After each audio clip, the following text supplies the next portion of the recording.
All right, let's get right into it.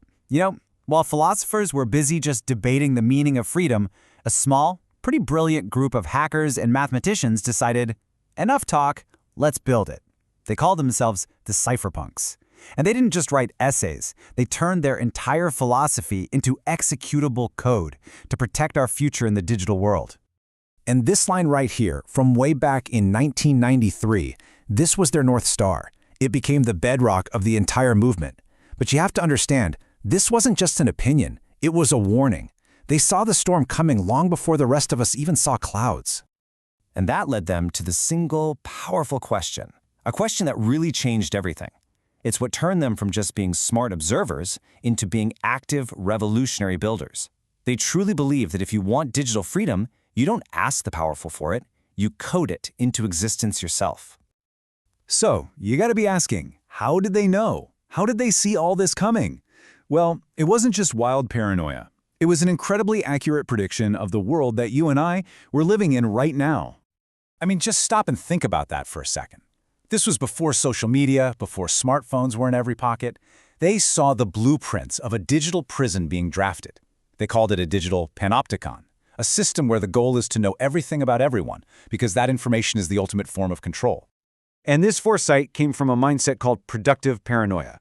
Now, that doesn't just mean being scared, it's actually a design philosophy. The idea is, if you want to build a truly strong, resilient system, you have to start by assuming that any centralized authority will eventually abuse its power. In their world, trust wasn't a feature, it was a vulnerability. Which brings us to their radical and brilliantly simple solution. No politics, no lobbying, no asking for permission, just direct action. The answer to the technical problem of mass surveillance had to be a technical solution: cryptography. Cypherpunks write code. So, where did this philosophy face its first major test? Well, it was in the battle for private communication, a battle that basically came down to one piece of software against a massive government plan.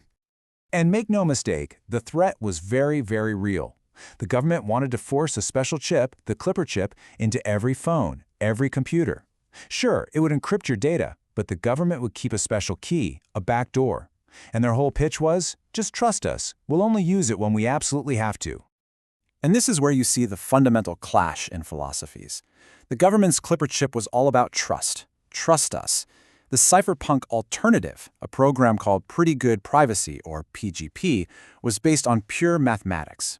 It put the keys directly in your hands. It was built on that core principle, don't trust, verify.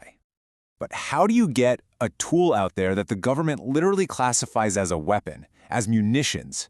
Well, the creator of PGP, Phil Zimmermann, pulled off an incredible move. He basically hacked the legal system.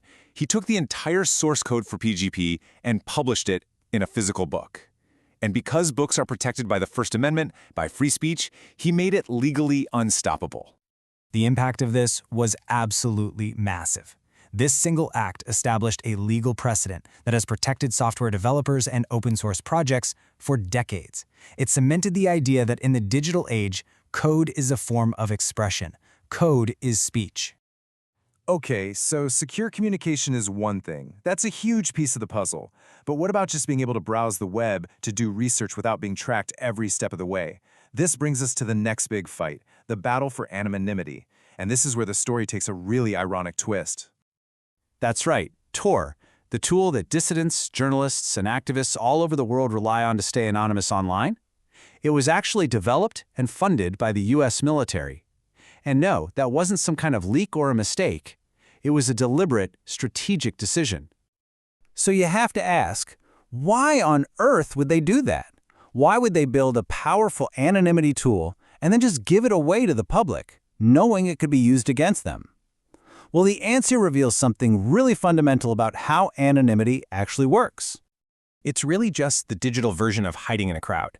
Think about it. If only your spies are using your secret communication network, well, it's pretty obvious who the spies are. But if thousands of regular people, students, researchers, activists, are also using that network, your agents can just blend in. The bigger and more diverse the crowd, the stronger the anonymity is for everyone inside it. So here's the super simple breakdown of how it works. First, your data gets wrapped in multiple layers of encryption, kind of like an onion. Then, your connection gets bounced between a series of volunteer computers all around the world, and each stop peels off just one layer of that encryption.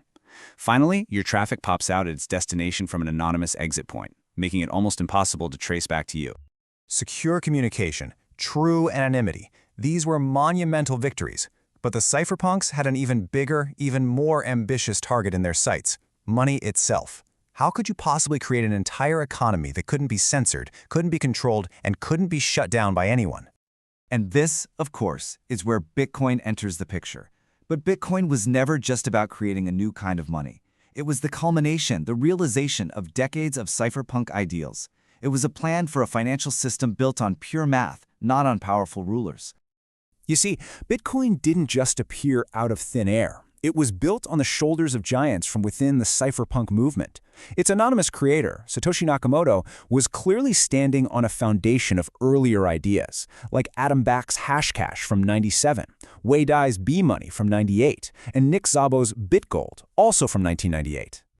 And then, in what has to be the most perfect expression of the entire cypherpunk ethos, Satoshi Nakamoto published the white paper, launched the network, and then just vanished, completely disappeared. By staying anonymous, they made sure the project could never be co-opted or destroyed by attacking its leader. It was, truly, the definitive cypherpunk act. So, we've walked through the history, which is an amazing story in itself, but I want to be really clear, this is not just a history lesson. The battle that the cypherpunk started all those years ago is, if anything, more relevant today than it has ever been. That digital panopticon they warned us about, it's here and it's taking on new forms. We see its shadow in proposals for central bank digital currencies, which could track and control every single one of your transactions. We see it in mandatory digital ID schemes, in social credit scoring systems, and of course, in the explosion of biometric surveillance.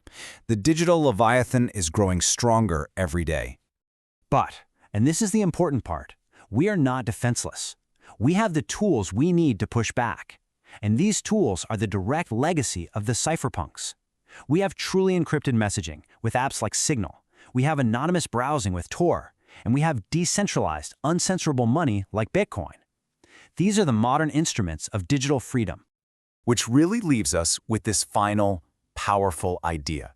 The greatest lesson the cypherpunks taught us is that in an age of constant, pervasive monitoring, being skeptical of authority, being proactive about protecting your own privacy, well, that isn't crazy.